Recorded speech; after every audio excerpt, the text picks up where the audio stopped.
আসসালামু আলাইকুম, আপনাদের সবাইকে স্বাগত জানাচ্ছি আজকের আলোচনাটি একটি গুরুত্বপূর্ণ টপিকসের উপরে, যেটি আমাদের যারা ব্যাংকে রয়েছে তারা তাদের জন্য খুবই জরুরি জানা। কারণ হচ্ছে যে কেউ যদি আপনাকে এই ধরনের একটা কোশ্চেন করে বসে, আপনি যদি অ্যান্সার করতে না পারেন, এটা খুব লজ্জাজনক একটা সিচুয়েশনে পড়তে হবে। সাধারণত ব্যাংকিং যারা আমরা কর্মরত আছি বা বিভিন্নভাবে ব্যাংকের সাথে সংশ্লিষ্ট, তারা ব্যাংক অ্যাকাউন্ট সম্পর্কে জানি, এবং যারা ব্যাংকে বিভিন্ন জায়গায় জব করি তারা ডিটেলসে জানি যে কোন টাইপের bank account and what are the terms and conditions and the terminology that are used and the rules and regulations of the central bank. So আজকের যে আলোচনাটা, সেটি আলোচনাটা একটু নতুন ভিন্নধর্মী, যেটির জন্য আমাদেরকে যেন ওই লজ্জাজনক পরিস্থিতিতে পড়তে না হয়, ওই রকমের সেটা সিচুয়েশন, এমব্রেসিং সিচুয়েশনে পড়তে না হয়, সেই জন্য আমরা আজকের কোশ্চেনটা জেনে নেব। সেটি হচ্ছে যে what is international bank account. তো অ্যাকাউন্ট নিয়ে তো নতুন করে কিছু বলার দরকার নাই, শুধু ইন্টারন্যাশনাল ব্যাংক অ্যাকাউন্ট যেটি, সেটি নিয়ে আমাদের question.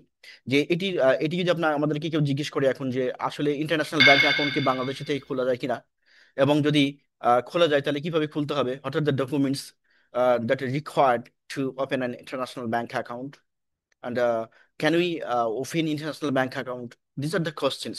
So to know in details and having the crystal clear and vivid pictures on these topics, we will go through within the next 5 minutes. So I hope যে এটা আপনার অনেক উপকারে আসবে, এবং এটা আপনাদেরকে সামনের দিকে আরেকটু বেশি কনফিডেন্ট নিয়ে কাস্টমারের সামনে উপস্থাপন করতে সহায়তা করবে। আর যে ব্যাংকিং প্রফেশনাল আর ব্যাংকে কর্মরত থাকলে এটি তো অবশ্যই ম্যান্ডেটরি একটা ইস্যু হয়ে দাঁড়ায়, যেটা আসলে জানাগুলো এই জিনিসগুলো আমাদেরকে সময়ও হয় না, যার ফলে আমরা ওরকম করে পড়ারও সুযোগ পাই না। তো সেই দৃষ্টিকোণ থেকে আমরা এখান থেকে 5 মিনিটের একটা ভিডিওতে জেনে নিতে পারবো। তাহলে চলুন শুরু করা যাক। তো আমাদের আজকের যে কোশ্চেন, সেটি হচ্ছে what is international bank account আর can you open international bank account. তো এই দুইটা কোশ্চেনের উত্তর আমরা জানবো। প্রথমেই আমি বলে নিই যে আমরা যদি ইন্টারন্যাশনাল ব্যাংক অ্যাকাউন্ট নিয়ে কথা বলতে চাই, তাহলে সেই ক্ষেত্রে আমাদেরকে ওবু সম্পর্কে একটি প্রাথমিক ধারণা থাকতে হবে। What is OBU? Offshore banking unit. Offshore banking unit, offshore ওবুটা দিয়ে আমরা আসলে কি বুঝি? অফশোর ব্যাংকিং ইউনিটটা দিয়ে কি বুঝি? Bank within a bank, this is OBU. Bank within a bank, I repeat, bank within a bank, একটা ব্যাংকের মধ্যে আর একটা ব্যাংক। হ্যাঁ, তো এইটাকে আমরা বলি অবু বা অফশোর ব্যাংক ইউনিট। যেমন অনেক ব্যাংকের বিভিন্ন ব্রাঞ্চের সাথে অ্যাটাচড করা আছে অবু। অবুর কার্যক্রমটা হলো দেশের মধ্যে একটা বিদেশি ব্যাংক, দেশের মধ্যে একটা বিদেশি ব্যাংক, যে ব্যাংকটা দেশে থেকে দেশের রুলস অ্যান্ড রেগুলেশনকে কমপ্লাই করে, at the same time international rules and রেগুলেশনকেও কমপ্লাই করে। So there are so many activities in our countries regarding OBU that are operated by the OBU. But আজকের যে আলোচনাটা সেটির উপরই আমরা ফোকাস করব। তো এই অফশোর ব্যাংকিং ইউনিটের কাজ হচ্ছে যে আমরা ফরেন কারেন্সিতে অ্যাকাউন্ট মেনটেন করা হয়, এবং ফরেন কারেন্সি ট্রানজেকশন গুলো ফরেন কারেন্সিতে হয় প্রাথমিকভাবে। এটা কিন্তু আরো এক্সটেন্ডেড ডিসকাশন আছে, যেটি নিয়ে আমরা পরে আলোচনা করব কোনো এক সময়। বাট আজকের কোশ্চিনের পার্সপেক্টিভে আমরা শুধু এটুকু জেনে জানলেই হবে। এখন এই ওবুতে আমরা কেন মানে একটা অ্যাকাউন্ট ওপেন করি, বা আমরা কেন ওবুর মাধ্যমে ট্রানজেকশন গুলো করি? আমরা তো নর্মালিও ট্রানজেকশন করতে পারি, তাই না? এলসি ওপেন থেকে শুরু করে এলসি পেমেন্ট থেকে শুরু করে ইত্যাদি ইত্যাদি, ফরেন কারেন্সি ট্রান্সফার ইত্যাদি। তো সেই দৃষ্টিকোণ থেকে ওবুতে করার কিছু স্পেসিফিক রিজন রয়েছে। তার মধ্যে সব থেকে বড় রিজন হচ্ছে এটি হচ্ছে ট্যাক্স ফ্রি। সব থেকে বড় রিজন হচ্ছে এটি হচ্ছে ট্যাক্স ফ্রি, সব থেকে বড় রিজন ট্যাক্স ফ্রি। আর এটা হচ্ছে কি, এটা মোর সিক্রেট, মোর সিক্রেট। কারণ এখানকার যে কাস্টমার বা ক্লায়েন্ট, এই ক্লায়েন্টগুলোর যে সিক্রেসি, এটি স্ট্রিক্টলি মেনটেন করা হয়। যদিও বাংলাদেশের ব্যাংকিং সেক্টরের প্রতিটা ইচ এন্ড এভরি জিনিসই খুব important as per rules and regulations. তো এই দৃষ্টিকোণ থেকে ব্যাংকের একটা পেপার খুবই ইম্পর্টেন্ট, যেটি হয়তো আশেপাশে পড়ে থাকে, সেটিও খুব ইম্পর্টেন্ট। যে কোনো ইনফরমেশন, কাস্টমার ইনফরমেশনও কিন্তু ইম্পর্টেন্ট। এবং অনেক ক্ষেত্রে আমরা এরকম দেখি যে কেউ একজন ফোন করলো যে আমি অমুক বলছি, এই অ্যাকাউন্টের ব্যালেন্সটা একটু জেনে জানতো। তখন কিন্তু আমরা অনেকেই আনকনসিয়াসলি এটা বলে দিই, না চিনলেও বলে দিই। বাট এটা কিন্তু ঠিক না, কারণ আপনাকে ভেরিফাই করে নিতে হবে যে সে আসলেই ওই অ্যাকাউন্টের ওনার কিনা বা মালিক কিনা। মানে ওর কথা হচ্ছে যে কেউ ব্যালেন্স ফোন ওভার ফোনে যদি জিজ্ঞেস করে, এবং আপনি যদি তার সাথে ফ্যামিলিয়ার না হন, কেউ যদি পরিচিত না হন, পরিচয় না থাকে, তাহলে সেক্ষেত্রে তার আইডেন্টিটিটা চেক করে নেওয়াটা বেটার। তো এরকম ধরনের সিক্রেসি মেনটেন করা হয়, এবং ওবুর ক্ষেত্রে এই ধরনের সিক্রেসির ক্ষেত্রে আরো বেশি strict strict rules and regulation apply করা হয়। সো এই দুইটা কারণে কিন্তু ওবোটা হচ্ছে ক্লায়েন্টের কাছে বা ব্যাংক ক্লায়েন্ট বা বিজনেসম্যানদের কাছে আরো বেশি অ্যাট্রাক্টিভ। আর আরেকটা জিনিস হচ্ছে যে ফরেন্স কিছু এন্টিটি এন্ড সাবসিডিয়ারি রয়েছে, যাদেরকে যদি আপনি কমপ্লিটলি সাপোর্ট দিতে চান, তাহলে ওবু একটা most vital thing to operate to operate business internationally. So ওবুর কিন্তু অ্যাপ্লিকেশন গুলো আমরা মোটামুটি মেজর মোটা দাগে জানলাম। এখন যদি আমরা চলে আসি যে ব্যাংক অ্যাকাউন্টের ক্ষেত্রে, international bank account basically international bank account গুলো আমরা কেন করি, তার আগে আমরা জেনে নিই যে ওবুতে আমরা কি ধরনের অ্যাক্টিভিটিস গুলো করি। যেমন ধরেন আমরা লেন্ডিং বোরিং করি, ডিপোজিট মেনটেন করি, ট্রেড রিলেটেড ট্রানজেকশন গুলো করে থাকি। তারপরে কিছু আপনার এলসি রিলেটেড যে বিভিন্ন ইগুলো আছে, অপশনগুলো আছে, সেই অপশনগুলোকে আমরা ইন্টারন্যাশনালি ইউজ করতে পারি, ইত্যাদি। নাও, এখন হচ্ছে যে ওবুর যে বিষয়গুলো সেটিও কিন্তু ইন্টারন্যাশনাল ব্যাংক অ্যাকাউন্টের ক্ষেত্রে অ্যাপ্লিকেবল। যে কোনো একজন ব্যক্তি যিনি হচ্ছে নন রেসিডেন্ট, আমি রিপিট, আই রিপিট, যিনি নন রেসিডেন্ট, তিনি কিন্তু বাইরে থেকে বাইরে থেকে আমাদের ব্যাংকের সাথে অ্যাকাউন্ট মেনটেন করতে পারেন ওবুর সাথে, ওবুর মাধ্যমে। এই ওবুর মাধ্যমে ব্যাংক অ্যাকাউন্ট ওপেন করাটার প্রসিডিউরটাই হচ্ছে ইন্টারন্যাশনাল ব্যাংক অ্যাকাউন্ট। এই ইন্টারন্যাশনাল ব্যাংক অ্যাকাউন্টের মাধ্যমে উনি বাইরে থেকে আমাদের দেশে টাকা পাঠাতে পারেন। সেই টাকা তিনি চাইলে দেশে ইনভেস্টমেন্ট করতে পারেন, এবং হচ্ছে সেই টাকা চাইলে তিনি ডিপোজিটও মেনটেন করতে পারেন। সো এই যে কোনো নন রেসিডেন্ট যদি আমাদের দেশে এই ওবুর মাধ্যমে ব্যাংক অ্যাকাউন্ট ওপেন করে, সেটাকে আমরা ইন্টারন্যাশনাল ব্যাংক অ্যাকাউন্ট করবো এবং বাংলাদেশে বসে ইন্টারন্যাশনালি অপারেট করতে পারবো। এখন যদি আপনি জিজ্ঞেস করেন যে ইন্টারন্যাশনাল ব্যাংক অ্যাকাউন্টটা তাহলে কি আসলে, ইন্টারন্যাশনাল ব্যাংক অ্যাকাউন্ট হচ্ছে আপনি ঘরে বসে ইন্টারন্যাশনালি অপারেট করবেন। This is international bank account, এটি হচ্ছে ক্রাইটেরিয়া। তো এই ইন্টারন্যাশনাল ব্যাংক অ্যাকাউন্টকে আমাদের যদি ওবুর মাধ্যমে কেউ ওপেন করে, তাহলে সেই ক্ষেত্রে সে ওবুর বাংলাদেশি বিজনেস ট্রেডে বা বিজনেসে বা ট্রেডে বা যে কোনো ধরনের সেক্টরে, as per the rules and regulation of the country, he can or she can invest. আমরা ইন্টারন্যাশনাল ব্যাংক অ্যাকাউন্টকে যেভাবে বিদেশের কাছে প্রমোট করছি, বেসিক অবজেক্টিভ হচ্ছে টু অ্যাট্রাক্ট ফরেন কারেন্সি, যাতে করে আমরা ফরেন রিজার্ভটাকে মেনটেন করতে পারি। এই ইন্টারন্যাশনাল ফরেন কারেন্সিকে আমরা যদি ওবুর মাধ্যমে অ্যাকাউন্ট করি, ইন্টারন্যাশনাল ব্যাংক অ্যাকাউন্টের মাধ্যমে নিয়ে এসে এটাকে যে ওবুর মাধ্যমে ইনভেস্ট করে এটাকে আমরা রিজার্ভে ঢোকাইতে পারি। তো এই যে প্রসেসটা, এই প্রসেসের মাধ্যমেই জন্যই কিন্তু আমাদের রিজার্ভকে ইনক্রিজ করা, অ্যাট দ্য সেম টাইম হচ্ছে বিদেশি যারা আছে তাদেরকে আপনার হচ্ছে বাংলাদেশি ইনভেস্টমেন্টের একটা গেটওয়ে ওপেন করে দেওয়া। আর একটা হচ্ছে বাংলাদেশের ইকোনমিতে একটা পজিটিভ চেঞ্জ নিয়ে আসার যে ডিনামিক্স তৈরি করা হয়েছে রিসেন্টলি বাংলাদেশ গভর্নমেন্ট, সেটির একটি আহ, মানে জ্বলন্ত মানে প্রোডাক্ট বা সার্ভিস বলেন, যেটি বলেন না কেন, সেটি হচ্ছে কিন্তু ইন্টারন্যাশনাল ব্যাংক অ্যাকাউন্ট, যেটি আগে ছিল না।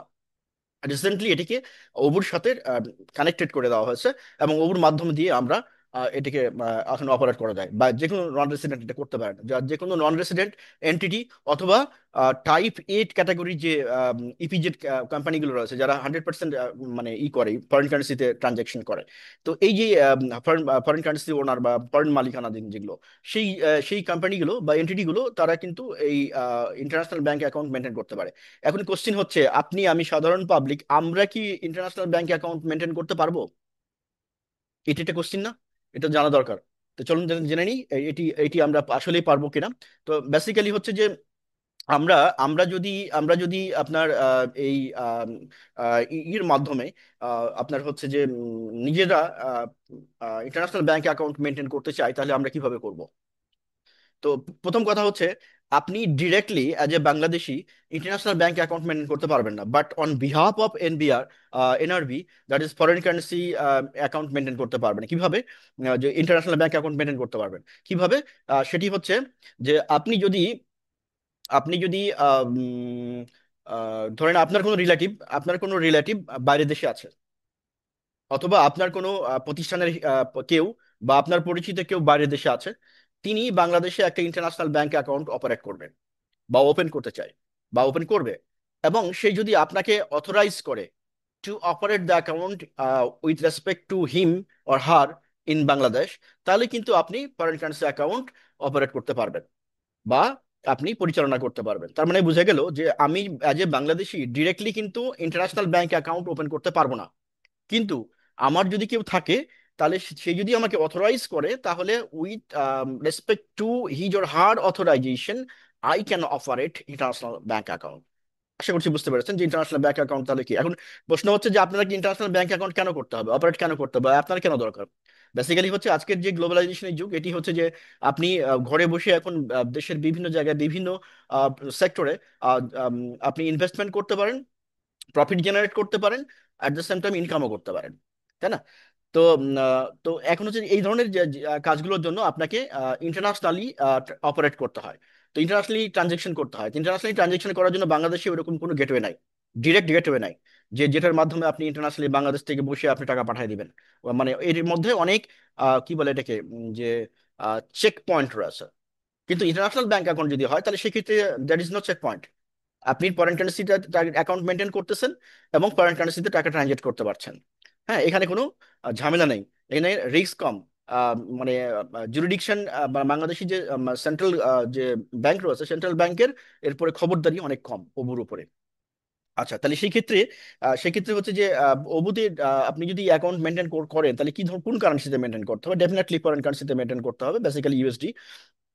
আর হচ্ছে আহ, আমরা রিলেটেড একটা কোশ্চিন আপনার আমার কাছে আসছিল, সেটি হচ্ছে ধরেন আমরা যখন বিদেশে ইউএস ডলারে পেমেন্ট করি, তখন আমরা তো আমার দেশের ক্লায়েন্ট তো বাংলা টাকায় দেয়, তাহলে আমরা সেটাকে কিভাবে ইউএস ডলার করি? বেসিক্যালি হচ্ছে বাংলা টাকাটা ইউএসডি যেদিনকে পেমেন্ট করা হয়, ওই দিনের যে ফরেন কারেন্সি রেট ইউএস ডলারের, সেই দিনের ইউএস ডলারের রেট অনুযায়ী ক্লায়েন্টের কাছ থেকে বাংলা টাকা নিয়ে আমরা নিয়ে তারপরে একটা অ্যাকাউন্ট থেকে, মার্জিন অ্যাকাউন্ট বলেন বা যে কোনো একটা অ্যাকাউন্ট থেকে তার আমরা টাকাটা পেমেন্টের দিনে আমাদের হেড অফিসের মাধ্যমে, সেন্ট্রাল ব্যাংকের মাধ্যমে, মানে সেন্ট্রাল অফিসের মাধ্যমে বা হেড অফিসের মাধ্যমে আমরা এটাকে কি করি, পেমেন্ট করে দিই ওই কান্ট্রিতে আমাদের নষ্ট অ্যাকাউন্টের মাধ্যমে। তো আশা করছি যে আপনারা বুঝতে পেরেছেন যে এইটা সংকট। এখন কোশ্চিন আর এখানে আরেকটা জিনিস রয়েছে, বাংলাদেশের যে কোনো দেশের অ্যাকাউন্টে লেনদেন করার জন্য আমার ইন্টারন্যাশনাল ব্যাংক অ্যাকাউন্ট দরকার, আমি ইন্টারন্যাশনাল ব্যাংক অ্যাকাউন্ট ওপেন করে এটা করতে পারি। কোশ্চিন হচ্ছে যে এর বাইরে আর কোনো অপশন আছে কি যার মাধ্যমে আপনি ইন্টারন্যাশনাল ট্রানজেকশন করতে পারেন? এখন রিসেন্টলি এটার উত্তর হচ্ছে যে রিসেন্টলি কিছু ব্যাংক রয়েছে যে ব্যাংকের মাধ্যমে আপনি অনলাইনে, যে ব্যাংকের মাধ্যমে অ্যাকাউন্ট করে বাংলাদেশে বসে আপনি অ্যাকাউন্ট ওপেন করতে পারেন। এই অ্যাকাউন্ট ওপেন করে সেই দেশের ওই ব্যাংক থেকে টাকা আপনি ইউএস ডলারে কনভার্ট করে, দ্যাট ইজ ইউএস ডলার করে, সেটাকে আপনি বাংলাদেশের ব্যাংকিং চ্যানেলে নিতে পারেন। কিভাবে নিতে পারেন? মানে ডিরেক্টলি ব্যাংকিং চ্যানেলে না, কিছু কিছু ব্যাংক ডিরেক্টলি ব্যাংকিং চ্যানেলে নেওয়া যায়, আর কিছু কিছু ওই যে এমএফএস যেগুলো রয়েছে, মোবাইল ব্যাংকিং সার্ভিস যেগুলো, সেগুলোতে নেওয়া যায়। বাট এগুলো কিন্তু কিছু কিছু হচ্ছে অথরাইজ, কিছু কিছু হচ্ছে আনঅথরাইজ। আবার এটাকে আপনি ইউএস ডলারকে যদি আপনি ক্রিপ্টোকারেন্সিতে ট্রান্সফার করেন, সেই ক্রিপ্টোকারেন্সিকেও আপনি পরবর্তীতে বিভিন্ন ট্রান্সফারের মাধ্যমে বা চ্যানেল ওয়ালেট যেগুলো রয়েছে, ইন্টারন্যাশনাল ওয়ালেট, এই ওয়ালেটের মাধ্যমে এগুলোকে ইউএস ডলারে কনভার্ট করে সেগুলোকে আপনি মোবাইল ব্যাংকিং ইয়ের মাধ্যমে, চ্যানেলের মাধ্যমে বাংলাদেশে ঢুকাইতে পারেন। তার মানে এগুলোর জন্য স্ট্রিক্ট রুলস অ্যান্ড রেগুলেশন এখনো আন্ডার প্রসেসিং। আই হোপ যে এটা খুব দ্রুত বা রিসেন্টলি এটা নিয়ে কাজ হচ্ছে, আমি জানি দীর্ঘদিন ধরে। এবং এটা সামনে হয়তো আরো কিছু একটা ক্লিয়ার কাট গাইডলাইন আসবে, কারণ বাংলাদেশে থেকে এখনো টাকা কিন্তু ওইভাবে যাচ্ছে। আমরা যদিও ব্যাংকিং চ্যানেলের উপরে ইউএসডি ট্রানজেকশনের উপরে একটা স্ট্রং মনিটরিং সেন্ট্রাল ব্যাংকের রয়েছে, বাট ইন্টারন্যাশনালি যে সমস্ত চ্যানেলগুলো অনলাইনে অপারেট করে বা ওয়ালেট গুলো রয়েছে, সেগুলোর উপরে কিন্তু ওই রকম জুরিডিকশন এখনো নেই। মানে ধরেন আমি ইন্ডিয়াতে টাকা পাঠাবো ধরেন $10, আমি যদি ব্যাংকিং চ্যানেল ইউজ করতে না চাই তাহলে সেই ক্ষেত্রেও কিন্তু আমি $10 পাঠাতে পারি। হ্যাঁ, $10 পাঠাতে পারি, যেটা কিন্তু লিগ্যাল না। তো এই জায়গাগুলোতে মনে হয় এখন নজর দেওয়ার সময় এসেছে, কারণ ক্রিপ্টোকারেন্সির ব্যবহার দিন দিন বাড়তেছে। আপনার ইন্টারন্যাশনাল যে ওয়ালেট গুলো রয়েছে সেগুলো হচ্ছে, মানুষের ডিমান্ড বাড়তেছে, মানুষের বিভিন্ন রকম কাজের সুযোগ তৈরি হচ্ছে। সেই জায়গাগুলোতে ওদের ভবিষ্যতে বাংলাদেশ গভর্নমেন্ট প্রয়োজনীয় উদ্যোগ নিবে, এই প্রত্যাশা রেখে আজকের মতো এখানে শেষ করছি। আপনার যে কোনো জিজ্ঞাসা বা যে কোনো প্রশ্ন থাকলে ভিডিও নিচে কমেন্ট করতে পারেন, অথবা আমাকে হোয়াটসঅ্যাপ নাও করতে পারেন। আমি definitely I will try to study, and then I will answer your questions in our next video. So thank you so much for listening, or for your patient listening, and have patience. I will come back again with another topics. And please like, share, comment, and if you have any questions or any askings, please let me know so that I can tell you.